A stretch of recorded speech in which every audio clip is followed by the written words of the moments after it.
Yo, what's going on, everybody? Welcome to the Stokastic.com NFL Sim Strategy Show. Look, it's one of the most valuable pieces of content every week. I think we can all agree on that. It's going to be fun. 13-game slate. We're going to need to back these tools, lean on them more than ever heading into a 13-game Week 17. So, until, of course, next week where we've got 400 games. So, yeah, it's going to be fun. We'll see what happens. Greg Ehrenberg with me.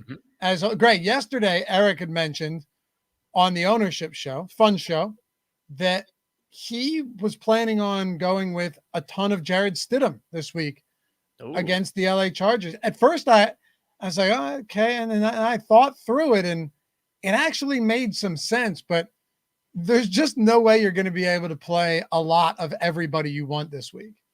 Yeah, it's going to be a slate where you're just naturally going to be, well, I don't want to say that you're naturally going to be spread too thin, because then we might run the Sims here in a second and pull it up and find out like, oh no, there's one individual player we're getting to in like 80% of lineups, but there are a lot more options this week than there normally are. So there's definitely going to be a lot of players who you might be sitting there and be like, boy, I would really like to roster this running back this week. And then you go run lineups and it's like, oh, I'm not really getting to him. And then you try to boost his exposure and then you realize like, oh, but now I'm not getting to this other guy that I wanted to get to. So we don't see very many 13-game NFL slates. We see it at the start of the season. We see it at the beginning of the season. So it's been a minute since we've had one of this size. That game last night was nuts, dude. Like, everybody just went nuclear. It was ridiculous, man. The fact that Thursday Night Football went from like, oh, cool, there were 27 combined points, and now you're getting out of the first quarter with 30 points in these games. Njoku, insane. Like, no Amari Cooper didn't matter. Jerome Ford, 2 receiving touchdowns. Jets defense collapses. Breece Hall with another big game. From top to bottom, dude, that was one of the wildest games. This is why when people say there's no way something can happen, and they might look at the Sims tool and be like, yeah, I don't really like that lineup. That type of thinking more times than not will get you into trouble, because the variance and just the overall randomness in the NFL is out of control, not just this year, but every single season. And last night was kind of everything I personally could have hoped for a Thursday night game. We saw some people that are subs that had big wins in contests. Even Eric won last night, which, who could have seen that coming? So it went well from a DFS standpoint, both from people who work here and then as well as customers. And then also for me, just personally, I'm in one, not like super high dollar yearly fantasy football league, Lofty, but it is one. It's a 14-team league. There's a $350 buy-in, so it's a few $1,000s to first place. I last night had one player from the game. My opponent had one player from the game.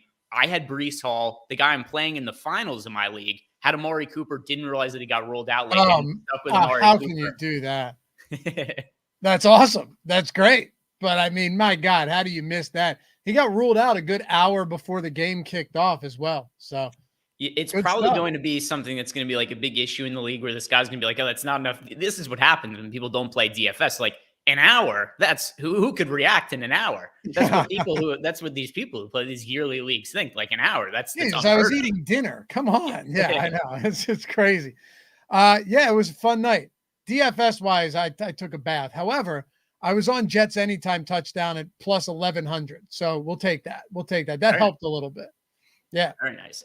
Threw it in the video as well. It was in the video, the Thursday Night Football video over on our Odd Shopper channel. 112,000 followers we got there now, man. So making moves. It's good to see that. It makes me happy. Yeah, and then one other thing also about last night's game is the defenses were chalky. The Jets less so than the Browns. There was 1 million points scored in the game, and the defenses still both got there. Anybody that had any semblance of ownership in that game just crushed. Even the defense give up 37 points. Cool, you're one of the best overall points per dollar options in the game. It's that simple. That's all you got to do, Just sort by ownership and play the most popular guys. Boom, exactly. Dude, the Sims tool had been crushing for me on Showdown. Yesterday, I didn't have the right, obviously I had good players because everybody had good players. Yeah. Right. But you needed like the stone nuts, and it was really high scoring. Shout out to Linquist though. He chopped the play action. Pretty sweet. For what, I think 2,300 or something like that. Yeah, he had tweeted it. There was Some good ones. I know Eric won the play action. Well, so two Erics, right? There's Eric Lindquist. And Eric Traub. And then Eric Traub, who's also in our Discord chat. And then we also see him in the YouTube streets pretty regularly in the YouTube chat. And he won the main one. I forgot, it was the $15 buy-in last night. Yeah, he had a big day. And he ended up splitting that for like 11 grand. So yeah, good. It was a good night. Very nice. Yeah. I was sixth in the play action on Sunday. It was like $1,400. We'll take it. But Eric was chopping first. Like you said, Eric Traub chopping first in the 15. Tom Kennedy, our CEO, last showdown, I think it was Sunday or Saturday, chopped first for 23,000. So it's been a nice little run. Let's keep it going, man. But we're talking main slate. So we'll have some content for Saturday. I already threw out some betting stuff. We'll have some DFS stuff for that single game Saturday slate. But main slate is 13 games. This is where we gotta really dial it in because it's tough. So Jacob, producing the show as always, does a great job behind the scenes navigating the Sims tool. Let's take a look. You haven't looked yet, right? I haven't looked yet. I'm going in cold. Not at all. You're blind. All right. So we're all going into this one blind. Let's just first look at some of the top lineups that we're getting. And remember, guys, if you've watched the first look show, if you've watched the ownership show, or if you're just going into the week blind today, that's cool. But we're chock full of great options at quarterback, at running back, at wide receiver, even tight end. So here we go. Jalen Hurts, Tyrod Taylor, Baker Mayfield, Patrick Mahomes, Brock Purdy, Hurts, and Mayfield. All right, just looking at quarterbacks, Greg, and we'll get into the lineups themselves. I have no problem with anything I'm seeing there out of the gate, even a couple Tyrod Taylor lineups throughout this.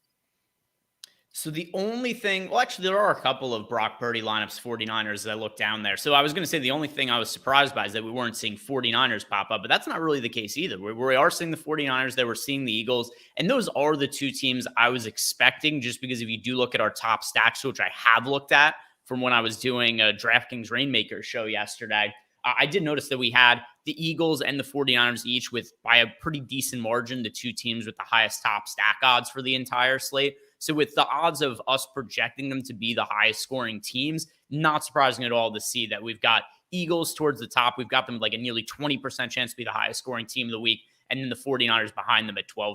So Eagles rising to the top. They are rising to the top. By the way, guys, happy to have you with us. Hit that thumbs up. Take a single second, atone for your sins here. Hit that thumbs up, subscribe to the channel, leave a comment down below. Try and read and respond to all of those if you're watching after the fact. And all of our stuff that you find here on YouTube can be found in podcast form. As long as it has some semblance of a shelf life, you'll find it on Apple Podcasts, Spotify, including podcast exclusive that Ben and I do every Tuesday. It's about 30 minutes.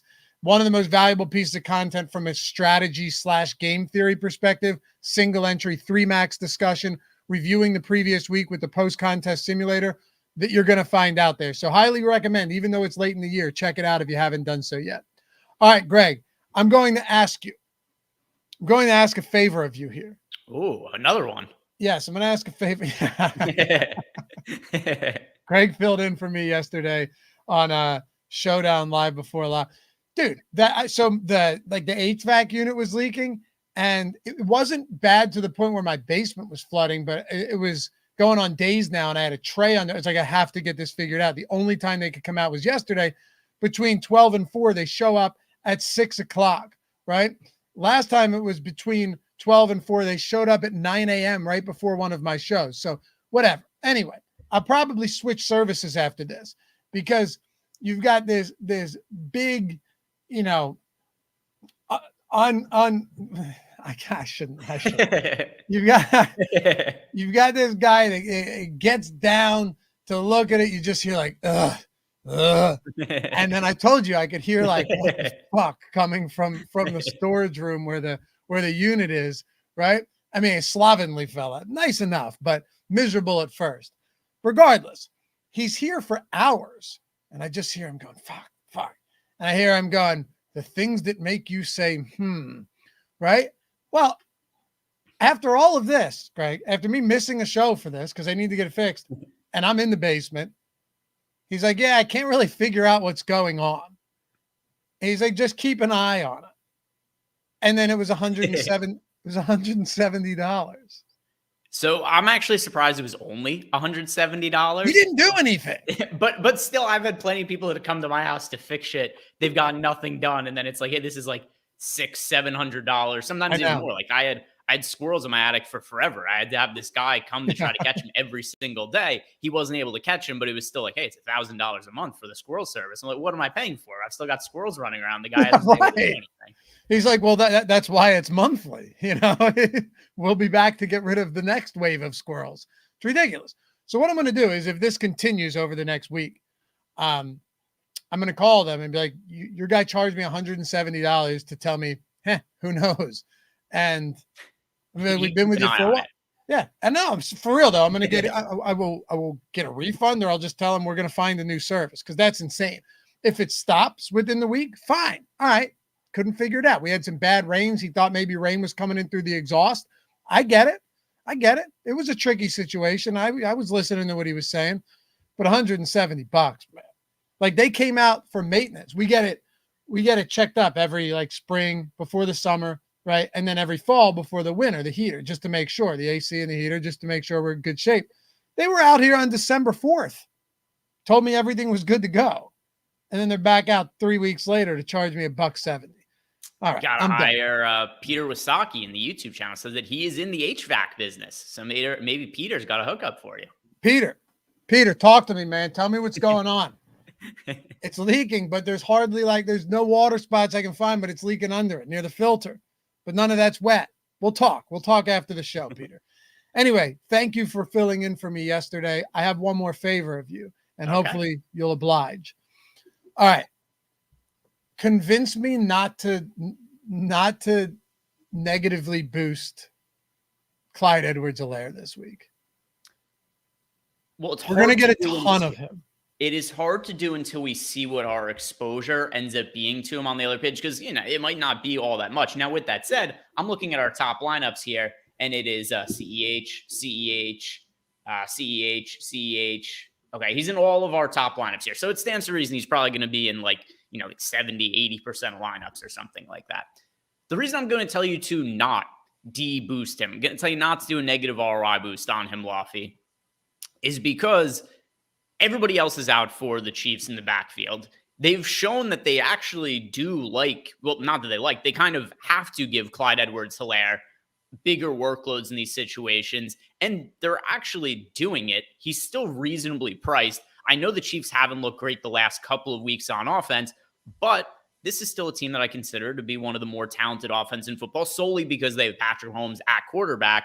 So this is still a spot where I think that Clyde Edwards-Helaire is one of the best overall plays on the slate from a points per dollar standpoint. I do expect we're about to see a crazy amount of ownership on him in our lineups based on what our top lineups are looking like over here. But one other thing I'll add to this is a 13-game slate, and I have a feeling that by tomorrow rolls around, we get some more of those update tweets from Rappaport and from Adam Schefter. There probably are going to be other value options that open up that are just going to naturally end up lowering the ownership we have on CEH. All right, point well taken. And for the most part, I agree with you.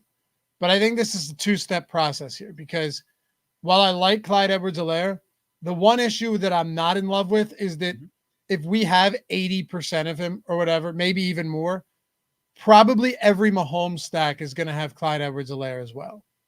Probably true. And if we go ahead and look at the top stacks tool, which I have open over here on my other screen, I am seeing that we do have the Chiefs with the fourth highest top stack odds on the slate. So it probably does stand to reason that we're going to be getting to some Patrick Mahomes stacks. And to your point, they're probably almost all going to have CEH.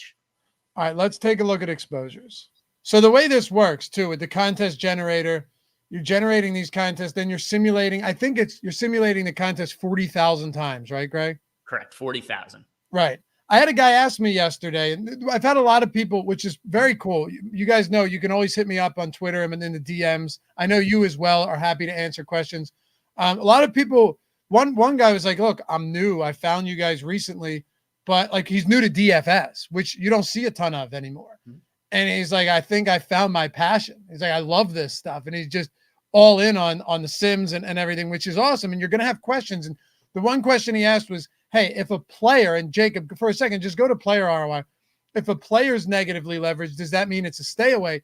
And the answer is no. It means they had a negative ROI, Greg, across all of those 40,000 Sims contests. But he could still be in the lineup that won the most out of all of those, even if overall he's a negatively simmed player and you're not getting a ton of him. Yeah, and it could be a scenario too, and this backs up what you were just saying, where you could have a guy who, maybe he's in 400 lineups of the lineups you simmed, and of those 400, 2 of them might be really good, and then maybe 398 of them are terrible. So this might be a player who's in 2 of your top overall projected ROI lineups, while the other 398 are kind of trash lineups. So the individual player ROI, it's a cool metric to look at. It's going to tell you, like, all right, on the whole, across all of the lineups that I built in the contest trainer and then Sims, this is what the aggregate simulated ROI of the player is across all of his lineups. But that doesn't mean that there can't be individual good lineups with him in it.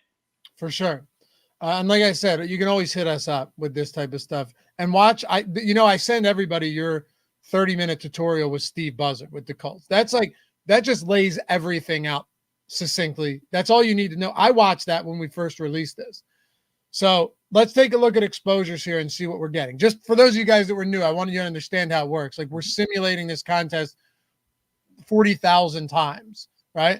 Seeing what the results are. That's why you're seeing simulated player ROI. You'll see like win percentage, which is how many times that lineup won the contest over those 40,000 sims and all of that. And then again, your simulated ROI across all of those contests. So if we look at, what do you want to do first? Do you want to do player do you want to do player exposure, or do you want to do stack exposure? I almost feel like we should do stacks first. Yeah, I want to check out the stack exposures. I'm kind of curious, on a 13-game slate, how does that impact some of the ways that the players are showing up in lineups together? Like, does this mean we get to more of double and triple stacks? Or does it mean less triple stacks, more double stacks? I'm not exactly sure. We haven't seen many 13-game slates this year. Well, what's interesting to me out of the gate, and Jacob, I'm going to ask you to do a little bit more heavy lifting here, is the Jalen Hurts 10% double stacks. So if you go back to lineups for a second, Jacob, because you guys already know it's hard to double stack him, unless, I'm wondering if it's Swift, if it's Goddard as the number 2 piece. Go all the way to the right where those hearts are, and you'll see the three vertical lines. Do that and then filter by player and then Hurts. And we should be able to see what we're getting. Like, aren't you a little curious to see what double stack Jalen Hurts lineups look like? Yeah, and even some of the single ones, I'm kind of curious, and the triple ones as well. I know there weren't that many. I think it was like 2% of our top 150 lineups were Jalen Hurts. Yeah, looking here. So Hurts, scroll back up, Jacob. Hurts and Goddard. Oh, by the way, sort them by simulated ROI again. Yeah, there we go. Okay, so I'm curious to see, like you, is for some of these triple stacks, like, who are we getting in with Jalen Hurts? And the double stacks, like, what does that look like from a salary standpoint? Because even though Devontae Smith hasn't had the best fantasy season, his price has never really dipped significantly. He's not as expensive as he was last year, but he's still overall fairly expensive, more so than what his production has been. Him and Jalen Waddle all season long, right? Yeah. It hasn't mattered. There's a Hurts triple. It's Hurts, Brown, Smith, and Goddard. So, and there's another one with those 3 as well. I'll tell you what, I really thought there would be more DeAndre Swift in these at that price point. There isn't. Look, these are the type of lineups that are going to make you squirm a little bit, but also against Arizona, the Eagles have been, I said it the other day, they're the most dysfunctional 11-4 team that I've seen in a long time, Greg. But against the Cardinals at home as double-digit favorites, could you see a game where the Eagles drop like 45 points and everyone goes, oh, they're back? The obvious answer to that question is absolutely. So we can take everything we've seen over the past several weeks and be like, this team is struggling. And I feel the same way. I bet the Cardinals at plus 11.5 because of that. But it doesn't actually mean anything, because there's still a possibility that Jalen Hurts and this offense goes nuclear against the Arizona Cardinals. Something else as well, because you had mentioned how this team has struggled lately. You've talked about them being dysfunctional. You see it on Twitter too. Like, every time this team plays, people go, oh, Eagles, frauds. frauds. Now, part of that too is because there's been so much parity in the NFL this year that it feels like every week there's one or two teams that are called frauds because they have an underwhelming performance, either in a winnable matchup or they just get blown out by a good team. But I do wonder with the Eagles doing this a couple weeks in a row, we've got Jalen Hurts projected for about 11% ownership this week. I wonder if that number comes in a little bit under what we're projecting, just because this is kind of a narrative that goes beyond the data, and some of the recency bias might get people away from Jalen Hurts. I don't know if it'll matter in some of the sharper, like single entry fields, but for large field stuff, maybe that impacts Jalen Hurts and the Eagles ownership a little bit. It's definitely possible. The only counterpoint argument to that is that even though they've struggled, Jalen Hurts is still putting up huge fantasy totals. Yeah, because there's like a magnet on the 1 yard line at Lincoln Field where everybody you get to the 1 yard line, cool, you fall down so that Jalen Hurts could do the tush push for a touchdown. And I'm actually pretty curious to see if the play gets banned, what that does to Jalen Hurts' fantasy value next year. For real life, does it have an impact on the Eagles? Yeah, a little bit, not like a massive one. But for fantasy purposes, you have to think it pretty significantly would cut into Jalen Hurts' touchdowns. Probably. I mean, look, here's the thing, though. They use the excuse of it's dangerous. I never see anybody get hurt on that play. I see people getting hurt on crossing routes where they get their head blown off by an oncoming defender, right? Like yeah, okay, you could say that play is outlawed because it's dangerous. Then you can't play football anymore. Like you can't play football anymore if your concern is that play is too dangerous. It's a convenient excuse. Exactly. That's all it is. It's what it really is the Eagles have developed a play that I personally don't have any issue with. It's at the same time, too, I don't think it's in the nature of what the sport is supposed to be, but it's very hard to communicate that in a rules committee type meeting where it's just like, we just don't like this, therefore we're not going to allow it. So instead they find some other bullshit reason, like, look at all the players who are getting hurt on this. Like, people aren't getting hurt. People get hurt all the time in football. This is not meaningfully changing the landscape of injuries in the NFL, but it's an easy way to kind of be like, hey, look, they're doing something different. It's dangerous. Let's get it out of here. The reality is it's not a play that's really within the nature of what I think the sport is supposed to be, which is why people are looking to remove it. I don't have an issue with it, but I do kind of understand why some people don't like it. Yeah. Rand said it's super dangerous having 2 300-pound guys leaning on a D-tap. Yeah, but honestly, I watch every single Eagles game. I watch as much football as I can, and I see other teams attempt this. When do you ever see somebody actually injured from this play? And I tell you, if your answer is, well, I've seen it, doesn't matter, because I guarantee you've seen far more other plays that have resulted in far more serious injuries this season. Outlaw hospital balls from Gardner Minshew to Michael Pittman. Whatever. So, anyway, besides the point, I like the QB +2 a lot for Jalen Hurts. Am I fine getting to some QB +3? I am, but you can see what it does to the rest of the lineup, right? Like, you can absolutely see that now the cool part about this, honestly, I don't even hate the first one, because if it's Javonte Williams and Clyde Edwards-Helaire, you're still getting two guys that are probably bell cow status in good matchups, right? So it's not like we actually have to sacrifice a ton at every position. Where you're sacrificing is clearly your wide receiver 3 position and then your flex. Yeah, so I did want to add in one thing that's actually fantasy relevant about the tush push play that we were talking about, is it actually does make me a little bit hesitant to do Eagles triple stacks, because so much of the touchdown equity ends up going to Jalen Hurts.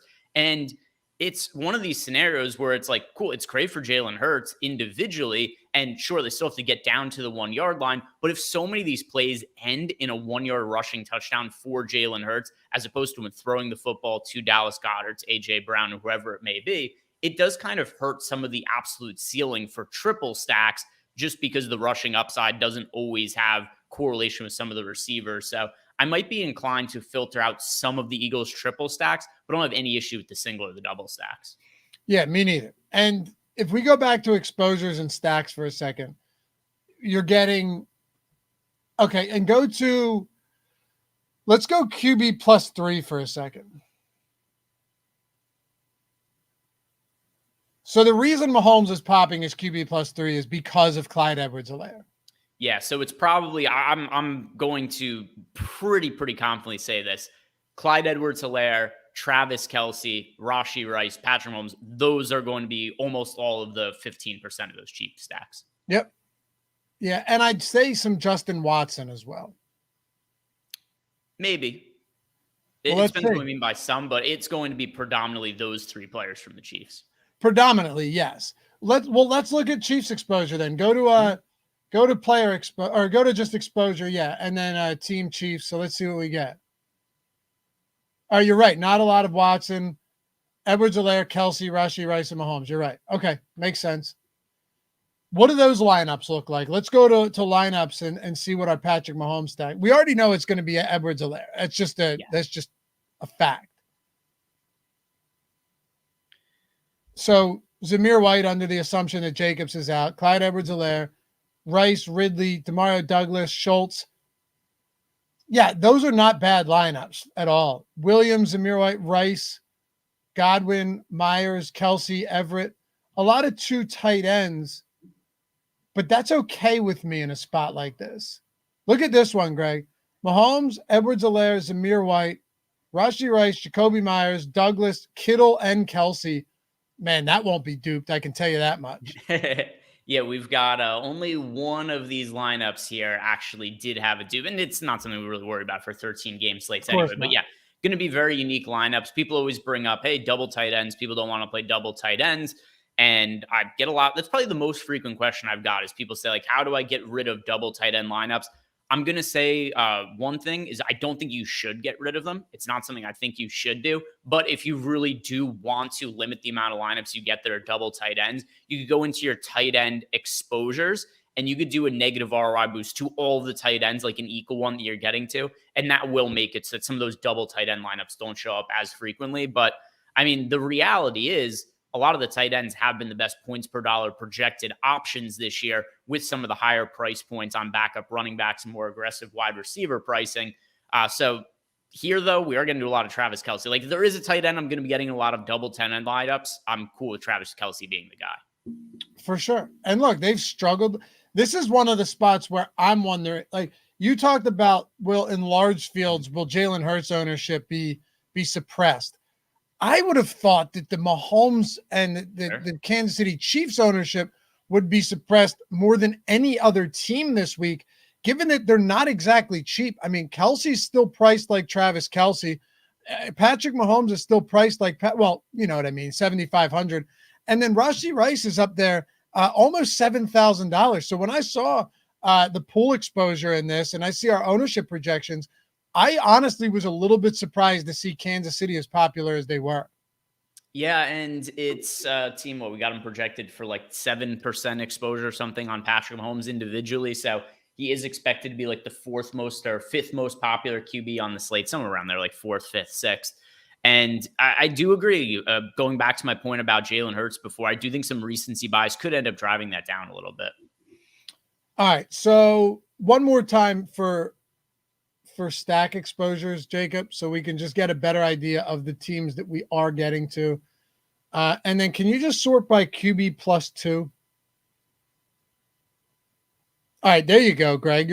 We're still getting 20% Purdy stacks overall. That looks, tell you what, looking at our stack exposures, I kind of love this. Like Purdy, Hurts, Lamar, a little bit of Tyrod Taylor, a lot of Mahomes QB +3 because of Edwards-Helaire. It looks good. Yeah, and let's see. So Tyrod, I'm actually a little surprised we're not getting to more of Tyrod Taylor. Maybe that's just because it's so hard to figure out who to stack him with that the Sims don't like him as much, but he's cheap. He's got rushing upside, so I thought he would show up in a little bit more lineups here. But it's also something pretty notable, mostly stud quarterbacks. I know. And maybe that changes, but usually it would be the other way around. Usually like news breaks throughout the week and you go from getting less stud quarterbacks to more because value opens up. I have a tough time thinking that this is going to change all that much. Yeah, and then also I've got the top stacks tool pulled up over here that I mentioned before. And if you look at our teams that do have the highest odds of being the top scoring stack from a fantasy standpoint, it's Eagles 1, 49ers 2, Ravens 3, Chiefs 4, number 5 is the Rams. So these are mostly the stud quarterbacks that are at the top of our top stacks tool. Now, obviously that makes sense. A lot of people would think that to be the case, but a lot of times we do find like other teams, like maybe a Baker Mayfield or Kyler Murray and the Cardinals might sneak in towards that top, but there's nobody close to the stud quarterbacks and the teams with expensive offenses this week in our top stacks tool. No. And for what it's worth, I don't mind some Arizona stacks. If you're trying to load up on, Tyreek Hill or McCaffrey and Kyron Williams and whatever, Ayuk, Debo, a lot of really great plays. I don't hate that. I don't hate Eric's call out yesterday on Jared Stidham against what I think is Chargers team that had their dead cat bounce. Jacob and I did the Odd Shopper video. We were talking about the dead cat bounce for the Chargers after getting rid of Staley. They almost beat the Bills. At this point, it feels like things are over for them. We had a question in chat, Greg, from another Greg. He said, is it galactically stupid to play Swift and Hurts together, getting all or most of the rushing touchdowns? I think it could definitely be worse. But yeah, there's definitely cannibalization there. And the problem is it's a 13-game slate. If we were talking a smaller slate, you could probably make a much better argument for that. Or if Swift was involved in the passing game, even remotely, but he's kind of not. So is it possible, Greg, that they could score 42 points? Swift has 2 touchdowns. Hurts has 2 rushing touchdowns. It's absolutely possible. Do I want to play for that on a 13-gamer? Probably not. And there's for sure some negative correlation there. Now, we do know that running quarterbacks generally tend to increase the efficiency of their running backs. It's something else that the defense has to be prepared for. But the touchdown equity is clearly negatively correlated. So, if you were building lineups across 150 and had like a lineup or two that ended up being Hurts and Swift, I wouldn't have an issue with it. But I'm definitely not trying to get them together. If I'm building, 1, 2, 3 lineups, I wouldn't have Hurts and Swift together in any of them. If there's one quarterback that we're not getting now, but you would like to get more of, who would it be? Can we go to just so we get like a broader picture? Jacob, can you go to the QB exposures and then we can look at what we're getting to of each of the individual QBs? Somebody in chat had asked about Stroud, and I like him. We do have Stroud in right now, by the way. So let's see if he's showing up. Not in that many lineups, though, only 1.3%. But to the question that we had gotten before from Rance in the chat, like, yes, our data does currently have CJ Stroud expected to play. I do think he's probably a little more likely to play than not, but not confirmed or official or anything. That is just my intuition on the CJ Stroud situation. But let's see here. So we've got Jackson, Mahomes, Purdy, Hurts. Those are the quarterbacks getting double-digit exposure to. And you're asking me, is there anybody we're not getting to that I'd want to ROI boost up? Not even saying you would, but someone that you like. Geno's facing Pittsburgh. They've been a hot and cold defense. Stroud's got Tennessee with Nico Collins back. Taylor Heineke's a cheap option in a decent spot. Kyler Murray against Philly and what could be a negative game script where they have to throw. Jared Stidham against the Chargers. There's just so many games I figured I'd ask. All right, I've got one. Looking through our quarterback exposures and just keep scrolling down here all the way to the bottom, Jacob. Yes, we don't have any Matt Stafford lineups. And I know that Tyrod Taylor played fairly well last week for the Giants, comes in around halftime, replacing Tommy DeVito, and the Giants didn't win the game against the Eagles, but Tyrod Taylor made it a lot closer than a lot of people otherwise would have. He had a shot at the end zone to tie it with a 2-point conversion on the final play of the game. So, yeah. I still don't buy into Tyrod Taylor being like the savior of the Giants or anything like that. Now, from a DFS standpoint, sure, I think he's a good play because it's rushing upside, cheap price point.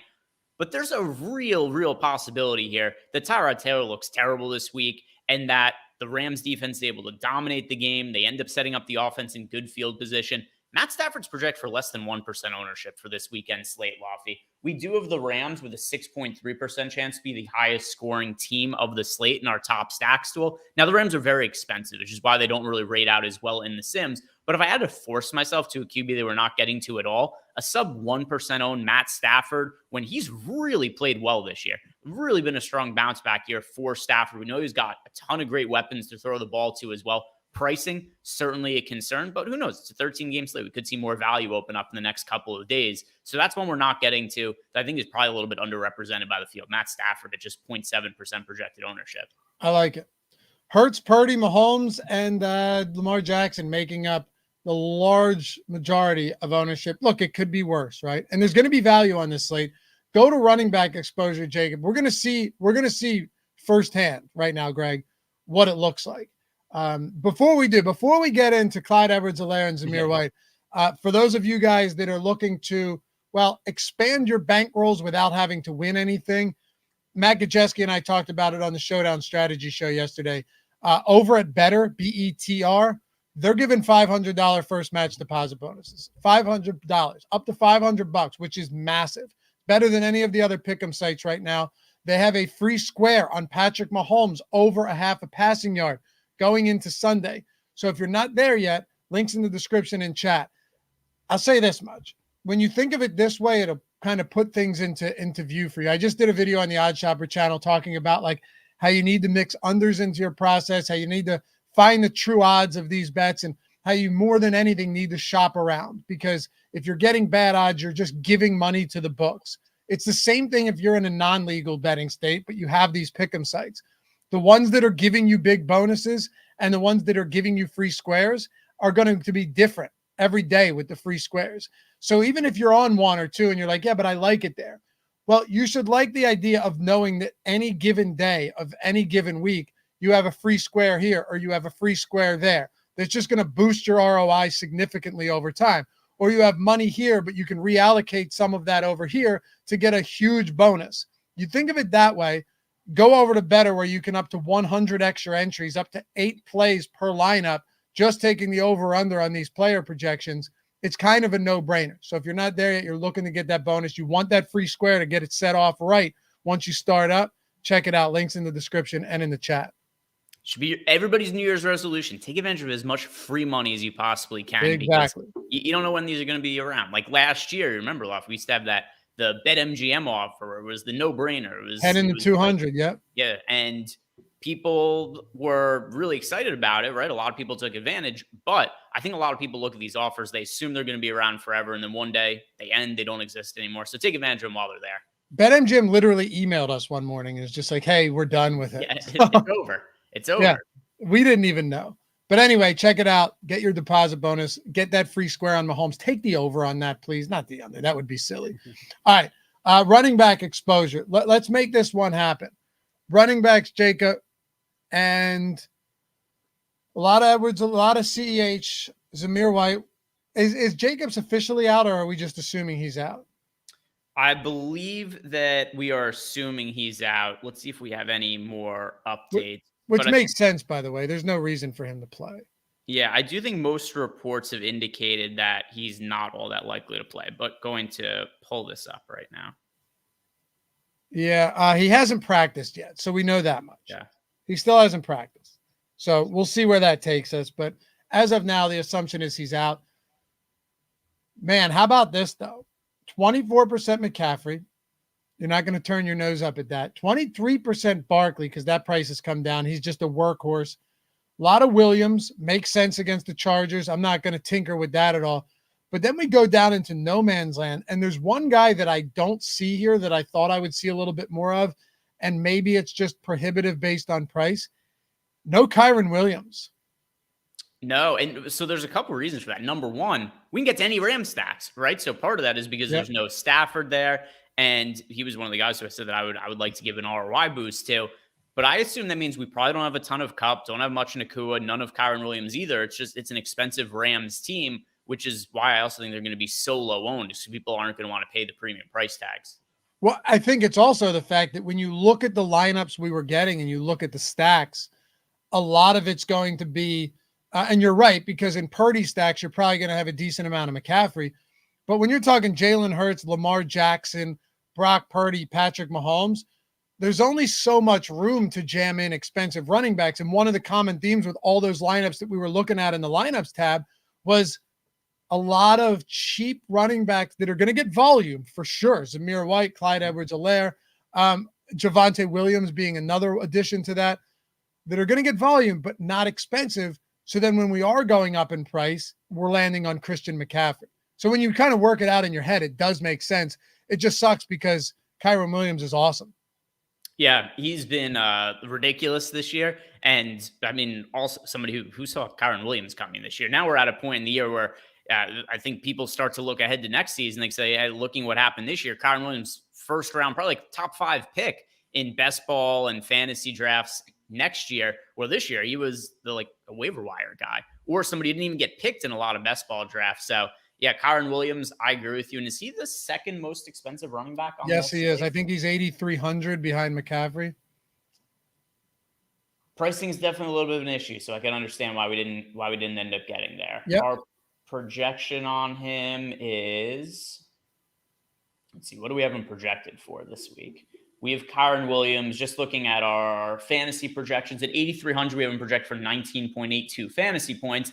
The problem with that is all the guys who are priced around him, other than Stephon Diggs, are pretty much projected for more fantasy points, which does bring up a little bit of an issue. Yep. Getting to him. Makes sense. Look, any other slate with, say we had last week with the 9 games, we'd have probably a lot more Devin Singletary.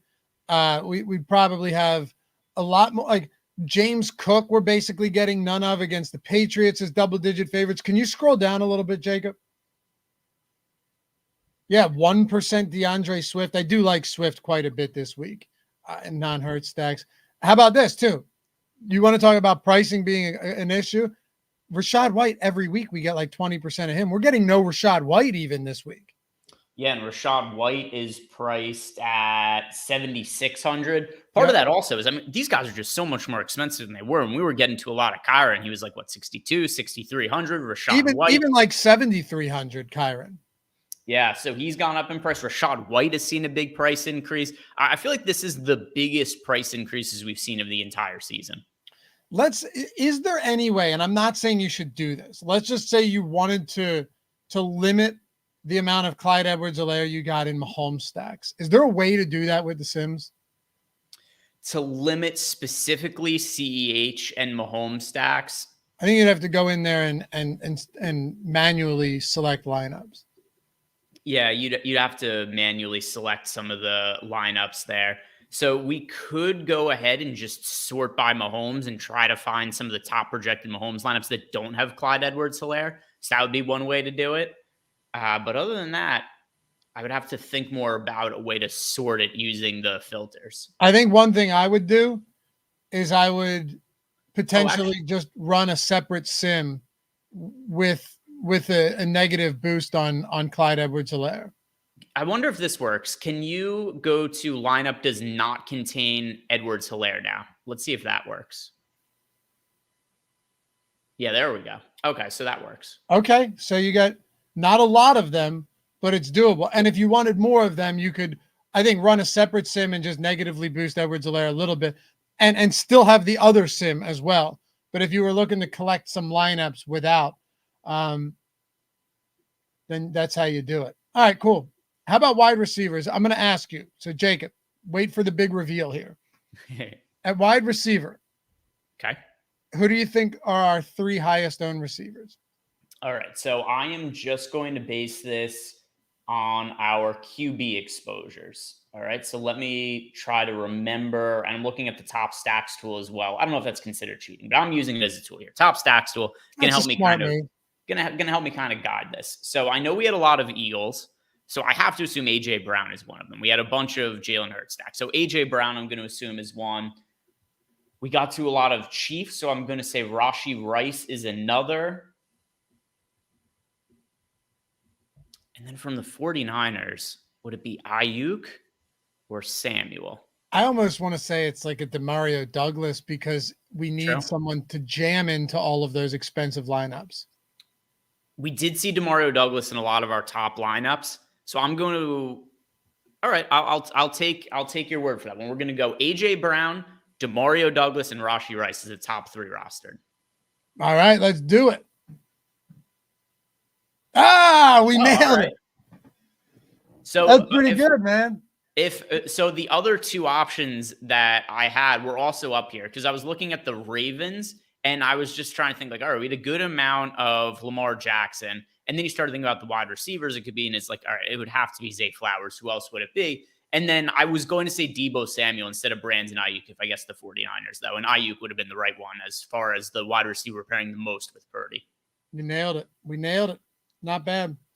And so this is one of the examples, though, where I think no matter what happens on, today or tomorrow or Sunday morning when we get the inactives, I still anticipate Rashee Rice, A.J. Brown, Zay Flowers, Brandon Ayuk. I still anticipate those guys being at the top, right?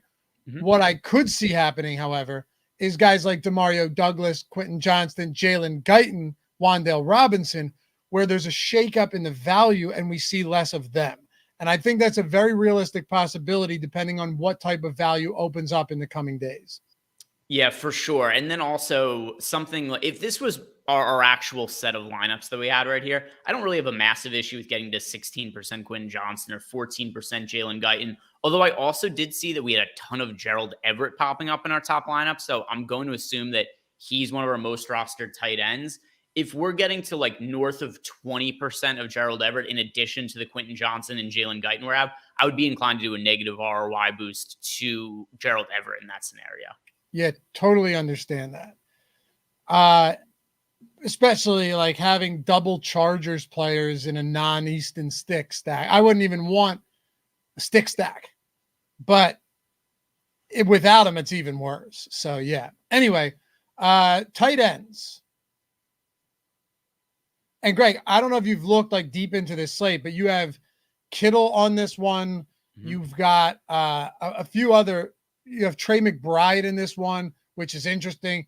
Evan Ingram, Kelsey, of course. So, yeah, I'm surprised we're not getting more Trey McBride. I really thought going into today, going into the week, that we'd see a lot of McBride. We always do. I know his price has come up. And I know we're getting a ton of Kelsey as well. Also, one thing I've noticed is when we run these on Friday, tight end ownership always looks different on Sunday. Or it always exposure, always when I run it myself. So we were getting a ton of Everett last week. Or maybe I forget which day it was, which week. It came down a bit. I think we still get some, but not nearly as much as we're showing now. I anticipate McBride coming up a little bit here. Potentially. So the reason that I think we might not is because our quarterback pool does seem fairly condensed, with Kyler Murray not being one of the ones that we're getting a lot of. So Trey McBride, now he's $5,900 on DraftKings, as opposed to before when we're getting to a ton of him. He was slightly cheaper than that. And there's also a lot of tight end options on the slate. I think what's ultimately going to happen, though, is a lot of the tight ends we get to are going to be the ones that correlate with the quarterbacks for stacked, or maybe some run backs in some of the game stacked lineups. The one that really does surprise me is just the amount of Gerald Everett we're getting to, because all the other tight ends we're seeing here, like Chigakonku, good points per dollar option, George Kittle, we're getting to Purdy, Goddard, we're getting to Hurts, Kelsey, we're getting to Mahomes. Gerald Everett's kind of like out of left field, just like the Kool-Aid man busting through the wall and just like, hey, look at me, I'm everywhere. Yeah. Yeah, I don't want to look, but here it is. Hey, look, Sim player ROI is massive on him. So, yeah. Well, again, we'll see on Sunday. For those, I know a lot of you guys who have the Sims tool, run the contest generator, the Sims tool, or Sims pre-contest simulator. I know a lot of you guys are running it earlier in the week, and then on Sunday is where we're really doing the final touches, right? That's where, like, I'm trying to run it. I don't really care if I run it at Greg at 11:45 or 12:45, as long as we have updates for the inactives. That's really all I care about. But that's when you're getting, the finishing touches and you're finalizing it. So I know many of you guys that watch this have the tools and you like exploring them with us. You're doing the same things. And if you want to get in, still a lot of football left, a lot of slates left. And if you go, Jacob, do something, click on slate up top. I want to show you guys something all the way up right there. There's literally every single slate that you can run Sims for, Greg. And when the playoffs start, because I know a lot of people will be thinking like, oh, but the playoffs start, there's going to be a shit ton of playoff slates. If you look at the schedule this year, games are spread out. There's going to be a Saturday slate. There's going to be a Sunday slate. There's going to be Monday. There's going to be primetime games for showdowns also. So there are going to be a lot of different slates to play even through the playoffs. Yeah, if you guys want to check it out, link in the description and in chat. You can do a month or a week, Sims Max, Sims Data, whichever one fits you better. Hit us up if you have any questions about it. Check out the tutorials for sure. But yeah, been killing. Like we said, Tom Kennedy chopped for 23,000. He almost won the NBA milli, 150K the other day using the Sims. We had Eric take down the play action. I came this close to taking down the play action on Sunday. Eric Chaub took down everything yesterday. So it's working, man. And it's been fun to see that. We had a milli winner earlier in the year. So still a lot of time to get in if you want to, week or a month, description and in the chat if you want to. All right. Anything we've looked at all of this. There's a good breakdown today. I think it's helpful for us not to just look at the stacks and look at the players, but go and look at okay, so what does this lineup look like if we have a Hurts triple, like a super expensive stack in that sense? Anything else you want to look at before we go? No, I think we've really covered everything. We looked at top lineups. We looked at the quarterbacks and all the individual positions, the spots we're stacking the most, individual player exposure. So we've covered everything I wanted to say. Awesome. Yeah, I think me as well. Don't really care about defense. I'll land on whatever defense there is. It doesn't make a real difference in that sense. One last thing I want to look at, Jacob, and I think we need to do this. All right, so let's do this. Go to lineups. You'll appreciate this, Greg, because it'll give us a contrasting view of all of these expensive stacks. Now go and sort by lineup in these lineups by Tyrod Taylor. I want to see what Giant stacks get us to. So let's see. The highest simmed ROI one, 308%. Pretty high. Taylor, Barkley, which I have no issues with, Javonte, Tyreek, Rashee Rice, Wan'Dale Robinson, Gerald Everett, Clyde Edwards-Helaire, and Bills. Next one is Taylor, Barkley, Edwards-Helaire, Tyreek Hill, McLaurin, Wan'Dale Robinson, Kelsey, and Gerald Everett. So first thing that stands out to me is like it's a Tyreek Hill jam spot for Tyrod Taylor lineups. Yeah. Which makes sense, right? Because if you are going to be playing a fairly cheap stack, Tyrod Taylor, Wan'Dale Robinson, you got a bunch of available salary to you. And then if you could pay up for anybody at wide receiver on this slate, why would it not be Tyreek Hill, especially with Jalen Waddle expected to miss? Now, does this mean that Tyreek Hill has to get like 15 targets or anything like that? No, but he probably does see a little bit of an uptick in looks from Tua. Well, let me ask you, though, your personal opinion, and you guys in chat as well. I'm curious to know where everyone stands on this. Do you feel more comfortable? And your comfort level is a non-factor in the end, but we're doing a show and it's fun conversation. More comfortable with the expensive stacks, given the value pieces we have, or with the cheaper stacks and then being able to pay up for guys like Tyreek Hill and jam a couple more expensive guys into lineups right now on Friday morning? I'm going to say the expensive stacks with the stud QBs. Me too. Yeah, I feel a little bit more confident there. Plus, I think value will open up. We'll see. Shout out to Jacob as always for producing it. Yo, Jacob's gotten good over the season with this, huh? Yeah, it's a good thing he's out in Las Vegas where he can't play DFS. He'd probably beat all of us at this point. He's been doing I was going to say we need tutorial around with the Sims. Yeah, we need tutorial videos. Yeah, shout out to Jacob. Follow Greg at G Ehrenberg DFS. Me at Lofty_D, LOUGHY_D. You guys are the best, man. The real ones are watching this show every week when we actually get down to this type of stuff and get away from some of the takes. But appreciate it. Remember, $500 first match deposit bonus on Better plus free square. If you're going to do it, don't wait till Monday. Patrick Mahomes free square, over half a passing yard, and all of our tools, lineup generator, Sims tool in the description and chat. Hit us up if you'd like. We're always there to answer questions. And we'll see you guys back here tomorrow. Tournament strategy with Greg and Neil. Peace.